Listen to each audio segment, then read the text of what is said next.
Napakaganda at napakaraming shell nga pala guys ang natagpuan namin lugar ngayong araw. Dito nga guys namin naisipang mag-camping at magpalipas ng araw kasama itong mga kaibigan ko. At grabe guys, iba't ibang mga shell yung nakuha at pwede naming may ulam dito. Lahat nga guys ng mga nakuha namin ay inihaw na lang namin yan at yung iba naman guys ng mga suso ay ginataan namin. Eto kasi guys ang gagawin namin pang ulam ngayong araw, kaya samahan nyo kami guys sa adventure at sa food trip na naman natin. So what's up mga napadaan lang. So ngayong araw nga guys, dito nga pala kami nagpalipas ng gabi sa Barangay Buhay na Tubig. Nabalitaan kasi guys namin ng mga nakaraang araw na napakarami daw guys nakukuha ng mga shell pag nangangatihan at nangingilaw dito. Kaya nga guys kung napanood nyo yung nakaraang upload ko na nangilaw kami, dito na rin nga pala guys kami natulog nun. At eto nga pala guys yung kinabukasan, tumambay lang kami dito sa may tabing dagat habang nagkakape. At bago sana natin guys simulan itong video na to, lumalambing nga pala ako sa mga solid followers at viewers namin dyan. Baka naman, palike naman sana guys ng video na to kahit isa lang. At syempre guys kung hindi naman kalabisan ay pakishare na rin sana. Sa mga gusto nga pala guys magpa-shoutout dyan, mag-comment ulit kayo dito para may shoutout ulit natin kung mga taga saan kayo. At eto na nga guys, pagkatapos nga guys namin magkape dito ng mga kaibigan ko, ay ganda kami pumunta dito sa may gitna at nanguha na nga guys kami dito ng mga shell na mga pwede nating ipang ulam. Sari-saring mga shell nga pala guys na nakukuha namin dito at kahit ano guys ay talagang dala namin yan.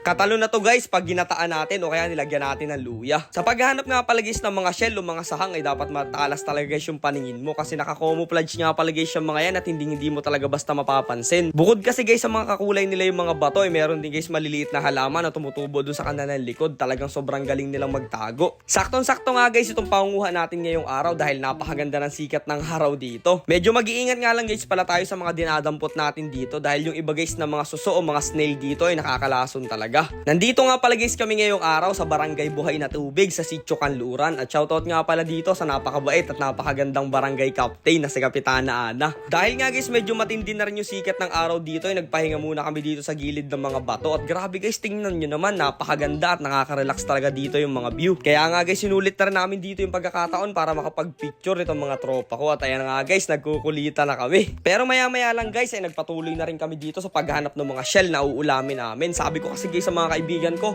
wala kami may ulam mamaya pag hindi kami nagtiyaga at nanguha dito. Dahil nga guys nasa isla yung buhay natin ngayong araw kaya paniguradong survival at adventure na naman tayo dito. Medyo malayo rin kasi guys yung mga tindahan dito kaya kailangan talaga natin makadiskarte ng sarili nating pang-ulam. Pumunta nga guys kami dito sa may kabilang dako at dito nga pala guys matatagpuan yung mga suso na tinatawag naming mga susong sikad nga pala guys ang tawag dito at kadalasan guys dito sila nakatago sa mga tinatawag na CI. Nagalit na nga guys yung tropa nating si Tuping dyan at kinuha na niya yung baon-baon naming goggles at ayan tinitingnan niya na isa-isa yung mga pwede niyang makuha dito sa ilalim. Meron din nga pala guys kami nakukuha dito na talabang dagat. Magkaiba kasi guys yung talaba dun sa mangroves tapos talaba dito sa dagat at yun naman guys ay tinatawag naming bigatan. May nakasabay rin nga pala guys kami dito na si Inay na nangunguha ng mga shell na papang-ulam daw niya mamayang tanghalian at eto nga guys yung mga nakuha niya, grabe napakagaling. Iba't ibang klase nga pala guys ng mga suso, shell yung mga natagpuan namin dito at paniguradong sobrang sarap nito guys pag ginataan na natin. Pero hindi guys lahat ay gagataan natin, yung iba guys ay gagawin nating inihaw, lalong-lalo na guys yung mga malalaking shell na tinatawag naming spider shell o sahang, napakasarap guys inihaw niyang mga yan. Paniguradong katalo na guys to sa mahalang na suka tapos sa bahaw nating daladala ay napakasarap nito. Napakaganda nga pala guys ng lugar na to kaya habang nagluluto kami ng mga uulamin namin pananghalian ay tamang enjoy na rin kami guys at sinusulit yung ganda ng kalikasan. Bukod nga pala guys doon sa mga sahang na inihaw natin ay ito nga pala guys yung tinatawag namin ditong bigatan. Parang talaba nga pala yan guys na kulay orange yung loob.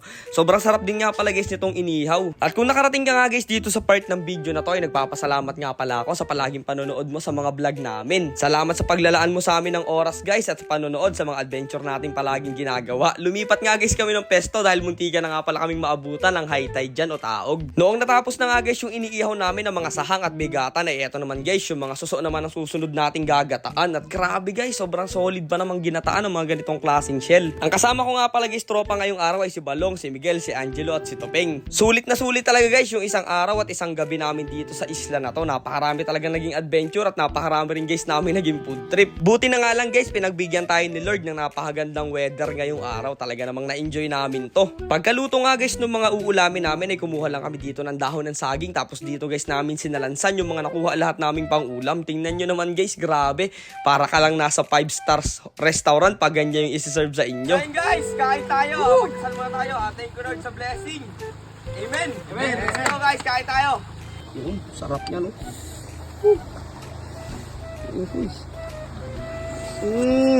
Quality. Quality. Ping, ano? Ano mo nga? Wow. Woohoo! Solid! Food trip! So, eto ang akin, oh. Solid, oh. Ano? Ang tango. Sahang, oh. Hindi pala yun. Sahang, ah. Guys, ang itim na namin ngayong araw. Yun, oh. Wow, ang sarap niyang balong. Sasaw dito. Kaya pakita mo kami lahat. Sunog na guys kami ngayong araw. Sa adventure dito sa isla. Solid. Solid. Saya. Kain tayo. Kaya ayun guys, samahan nyo muna kami pumudrip dito ngayong araw at maraming salamat nga pala sa walang sawang panonood nyo palagi sa amin. Hanggang dito na lang muna guys at kita-kits na lang ulit tayo sa mga susunod pa nating adventure at syempre sa food trip natin.